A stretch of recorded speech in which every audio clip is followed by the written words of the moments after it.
To become a better leader of tomorrow in just a short amount of time, subscribe to our Raj Shamani Clips channel. It's a question since the time I've heard this, that rebranding has become something cool. Like everybody's rebranding themselves, trying to get into better things, right? Facebook became Meta, right? Twitter did X, and Google was Alphabet. Everybody's trying to, like, it is like a trend in Silicon Valley and everybody's doing it. What's the purpose? Like, why do you rebrand yourself? What's the larger vision?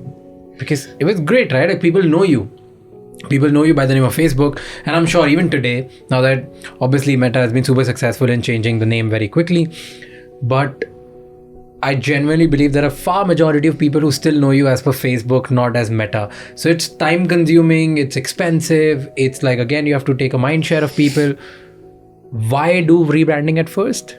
And what's the purpose? Why do you think Facebook did it? Look, I think different companies can have different reasons why they do, why they rebrand. But I can talk to you about ours, right? And look, I joined a company that was Facebook and is now Meta, right? Yeah. So in both cases, I bleed blue. So that's great. But the one thing I would say is, we were at an inflection point in our company where, when we unveiled the brand name and the rebranding exercise, also remember what we announced at that point, which is our foray into the metaverse, which we've always said will be the next embodiment of the internet, and will be potentially a decade or more away, but that we wanted to invest in that, immersive version of the internet. And look, I don't know if you've tried the Quest or the Quest Pro, our virtual reality headsets. I know, but I've not tried yet. Okay. Next time we do a podcast, I'm going to come with a Quest. Okay. But I think the thing that I would say is that when you try, you're transported. It's still, early days for VR. But make no mistake, like with competitors entering the field, it becoming, the devices. Hopefully, the costs will come down. We've announced a headset coming in the fall at a much lower price point. So our vision was really to enable that technologically enabled immersive version of the internet in the future. And Facebook didn't just capture where we were headed to, because by then our platforms had also expanded. There was Facebook, there was Instagram, there was WhatsApp, there was Quest, right? And now there's Threads, right? So I think it was also a way for us to think about collectively where we were going as a company. We started as Facebook, but we were heading to the future as Meta. So there was a deeper meaning behind just the name and the rebranding that happened from Facebook to Meta. Talking about other companies, they may have, similar reasons, or other reasons. Lots of times, companies rebrand because they've outgrown what they started with, right? Yeah. And it's a natural evolution. But that would be my take on it. Okay, tell me, what do you think is the most fascinating technology or a device coming in near future? People have talked about smart glasses, right? And not like a Minority Report smart glasses, but things that can actually help and aid you. I think that is right now bulky. But that's the beauty of technology, right? As more and more companies invest in the space, as it gets lighter, as the technology evolves, that could also be interesting. But for now, I'll tell you very practically, and I'm missing it very much, is my smartwatch. That has been life-changing in forcing me to, get out, exercise. Oh, yes. And I don't have mine with me right now, and I'm feeling the gap. There you go. I know, I was looking at yours and I was thinking, what's like those, and India's, I believe, Fast Track and various other watches are selling like hotcakes, and people are really taking to it as well. So do you know about Whoop?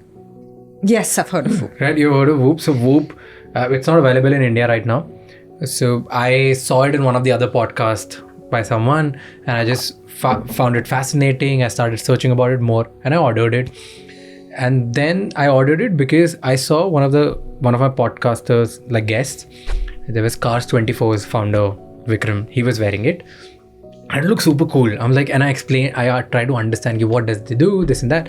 He's like, it will track your daily sleep and strain level. So it'll tell you when to sleep, what time to wake up and stuff like that. Since the time I have this on, Oh my God, I'm bombarded with Whoop notifications every day. It teaches me that you have to sleep right now. You have to, like, I have a terrible sleeping schedule. So your teacher? Yeah, this Whoop is my teacher. It's very interesting and fascinating. I think all the other watches I've tried, they give you XYZ things and it's great. I think Whoop works best for me because the only thing I want to track is my sleep, because I don't sleep at all, like 4 hours a day max. But now what Whoop has done, it's time to go to bed. And the moment Whoop says, it makes me guilty that I can't work anymore. So even if, let's say, I'm not getting my optimal 8 hours, but the moment Whoop gives me a notification, I try to shut down everything in next 30 to 45 minutes. And then I close down. You just sold me Whoop. Yeah. Yeah. All right, Whoop, my commissions. Come on, guys. I know. But no, it works out really well. Okay. Well, WhatsApp question. India, a lot of people say, is a trust deficit country. Right? Usually people, I kind of disagree with this, but I'm just talking about a macro. Right? People say that it's very difficult for Indians to trust each other, and it's very difficult for people to, especially when it comes to payments, numbers, and things like that. Did you face this problem when you introduced WhatsApp? Because people were like, in the beginning, they were not trusting your platform for maybe sharing the images, sharing the videos, sharing video calls, or now the payments. I think you've started with, you can directly do the payments, and there's a WhatsApp business.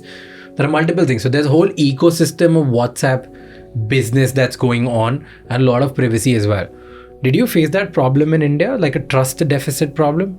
Look, I would say, I think I can't talk to, when we first set up, because if I look at WhatsApp now, it's like we discussed, it's a verb. It's a almost, synonym, right? People, I wake up to good morning messages from my family, and I go to bed if I haven't responded from angry messages from them saying, good morning, bola, koi reply nahi kiya.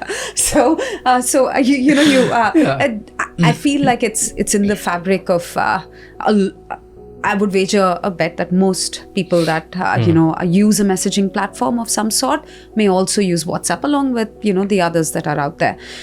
So I would say that what I have noticed is that people use WhatsApp very effectively to message friends, family, I think forming groups, sharing pictures, videos, all of that happens because it's private. And that's why if you think about the private messages between you and, your friend, that's encrypted. Your private messages are always encrypted, right? And that's only that's this, personal space between the two of you.